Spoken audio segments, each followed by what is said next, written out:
السلام عليكم. استكمالا لسلسله حلقات تصوير حوامل الموبايل، ده تالت حامل موبايل معانا نصوره، وان شاء الله يا شباب مش هنسيب اي حامل موبايل في السوق غير لما نصوره ونعمل عليه تجربه ونعرفكم سعره وبتجيبه منين، عشان الشباب المهتمين بتصوير تجاربهم او الشباب هواة التصوير بالموتوسيكل او بالعجله، بحيث تقدر توصل في النهايه ان شاء الله لانسب حامل موبايل بالنسبه لك من حيث السعر والاداء والخامه. وده اول حامل موبايل يا شباب صورناه، وده متوفر وموجود في السوق. والحقيقه كده في نهايه التجربه بتاعت حامل الموبايل ده، هو حامل موبايل معقول، عمره الافتراضي كويس جدا على فكره يا شباب، لا غبار عليه في موضوع عمره الافتراضي. عيبه الوحيد هو في عيبين، في عيب صغير كده وفي عيب تاني اهم.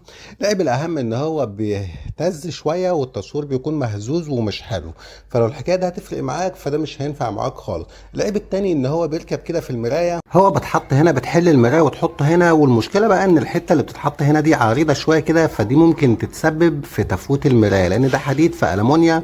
وفي نفس الوقت حامل الموبايل بيرفع فوق شويه كمان، فالسن اللي بيكون رابط في الالمونيا بيكون حته صغيره، فممكن تتسبب في المرايه. ولكن يبقى لو انت ربطتها بحكمه مفيش مشكله. يبقى العيب الاهم وهو الاهتزاز في التصوير، فلا موضوع الاهتزاز في التصوير ده فرق معاك يا صاحبي، فالحامل ده مش هينفع معاك. وده تاني حامل موبايل صورنا لكم برضه يا شباب. والحقيقه اكبر ميزه في حامل الموبايل ده ان هو بيتمتع بثبات، وانسى اهتزاز او رعشه التصوير دي نهائيا. الحكايه دي انتهت مع الحامل ده خالص. انما الحقيقه وخد بالك كمان العيب، هو برضه بيركب في المرايه، انما خليك عارف ان الحته اللي بتدخل في المرايه هي حته رفيعه مش عريضه، فان شاء الله ما تتسببش في تفويت المرايه زي الحامل اللي انا وريته لكم من شويه. فاذا قابلت حامل الموبايل ده في السوق قبل ما تشتريه كده، تعرف ان مشكلته في الاهتزاز وبيعمل رعشه في التصوير. اما اذا قابلت حامل الموبايل ده فاعرف ان مفيش مشكله في الاهتزاز وبيتمتع بدرجه معقوله من الامان، ولكن عمره الافتراضي مش طويل. وادي حامل الموبايل رقم 3 معانا، وتعالوا نفتح محتويات العلبه. دي اول حاجه. تاني حاجه دي طبعا انت اول ما تشوف دي تفهم على طول هو بيركب ازاي.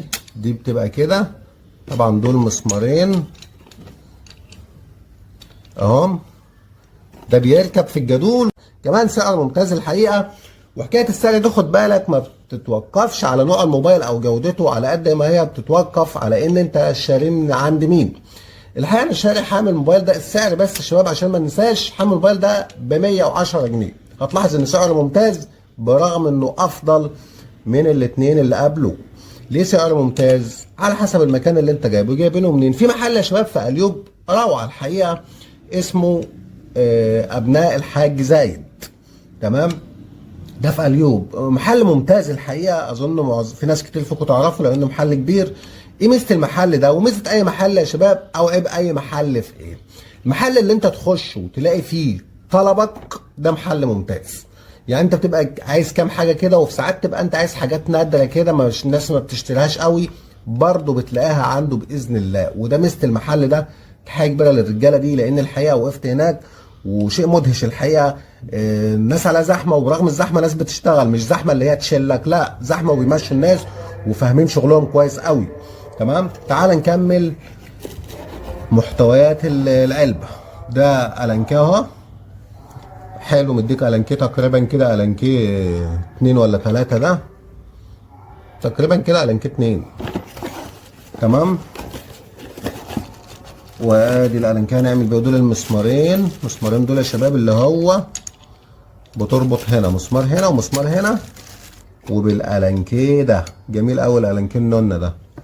تمام، دي طبعا هنا ده اهي، دي التخشينه طبعا اللي بتبقى حوالين الجدول هنا عشان ما يبقاش ما يبقاش حديد مربوط في حديد، فدي حاجه في النص اهي ممتاز.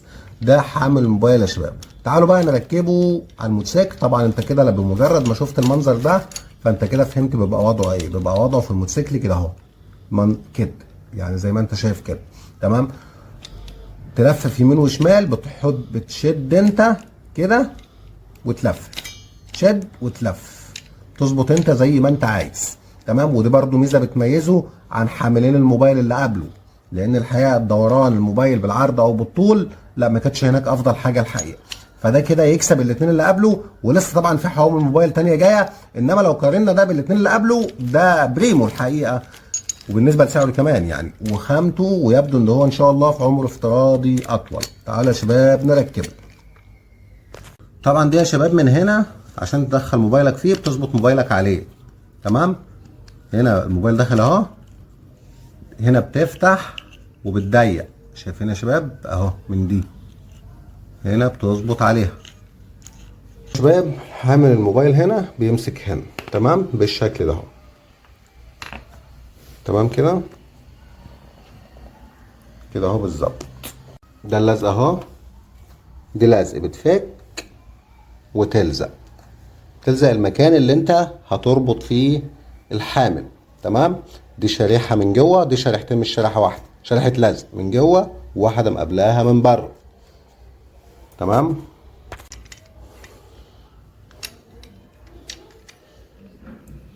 اربط ده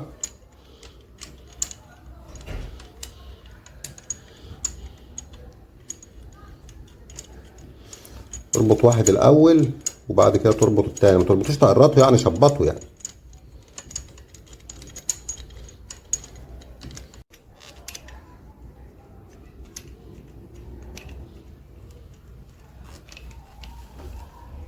خد بالك يا صاحبي ان هو ده بيكون مكان حامل الموبايل. هتلاحظ هنا حاجه، ان الموبايل واطي شويه، لما تيجي تحط الموبايل وتركبه هتلاقيه مصور معاك العداد ومش كاشف الطريق بزاويه حلوه.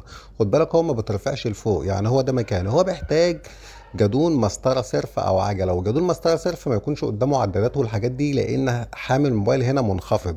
طب بما ان هو كذلك وما بيصورش الطريق كويس، لو جيت تظبط زاويه التصوير بالعرض مش هتظبط معاك، ولو جيت تظبطها بالطول برضو مش هتظبط معاك، لان المكان منخفض شويه وانت محتاج الحامل يكون مرفوع فوق شويه. انت ما بتعرفش ترفعه الا اذا كان الجادون مسطره صرف زي ما قلت لك، ومفيش مسطره صرف في السوق، خد بالك. انما هو ينفع مع عجله، او يكون جادون مسطره صرف ومفيش شغل كتير قدامه، عداد مش موجود قدامه، حاجه الدنيا مكشوفه قدامه يعني، لان هو منخفض زي ما بقول لك كده.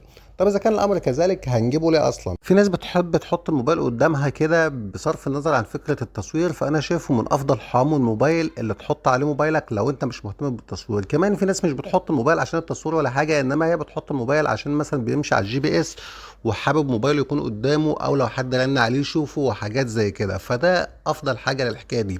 انما لو انت يا صاحبي مهتم بفكره تصوير الطريق والقصص دي وعايز زوايا تصوير وكشف الطريق كويس، فحامل الموبايل ده مش هيخدم معاك، لان زي ما قلت لك هو بيصورش الطريق، هو بيصور العداد وحاجه بسيطه من الطريق كده، والدنيا مزنقه، وحامل الموبايل واطي ومش جايب الطريق كويس ولا بالطول ولا بالعرض.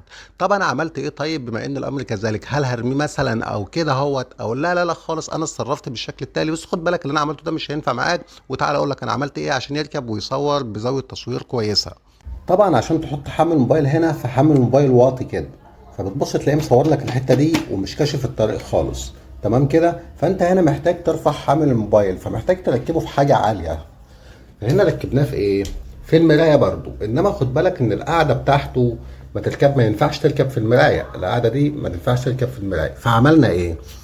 جبنا الشاسيه بتاع حامل الموبايل القديم او نص حامل الموبايل القديم اللي هو كان راكب في المرايه عادي، وركبنا الجديد عليه. شايف دي المفروض تبقى ماسكه في الجادون من هنا، تمام. انما احنا جينا على نص حامل موبايل وربطناه كده، وبالشكل ده هو اترفع وقادر يكشف الطريق معانا. بس طبعا يا صاحبي انا بقولكش اعمل كده، لان انت مش هتجيب حاملين موبايل عشان تركب حامل موبايل، فانا بس بقول لك انا اتصرفت ازاي. انما فكره التصوير مش هتنفع مع نوع حامل الموبايل ده. انما لو انت مش مهتم بالتصوير اصلا، بس بتحط الموبايل عشان جي بي اس والحاجات دي، ودايما موبايلك قدامك بصرف النظر عن التصوير، فانا شايف ده اختيار ممتاز الحقيقه. فلو انت يا صاحبي قابلت حامل موبايل ده في السوق او عند المحل، اعرف تمامه هو مش احسن حاجه للتصوير، ومش هيظبط معاك، ومش هيجيب زوايا، ومش هيجيب الطريق بزوايا كويسه. انما لو فكره التصوير مش في دماغك وعايز تجيب حامل موبايل، فده اختيار ممتاز جدا الحقيقه. وانتظرونا ان شاء الله في فيديو جديد وحامل موبايل جديد قريبا ان شاء الله. والسلام عليكم ورحمه الله وبركاته.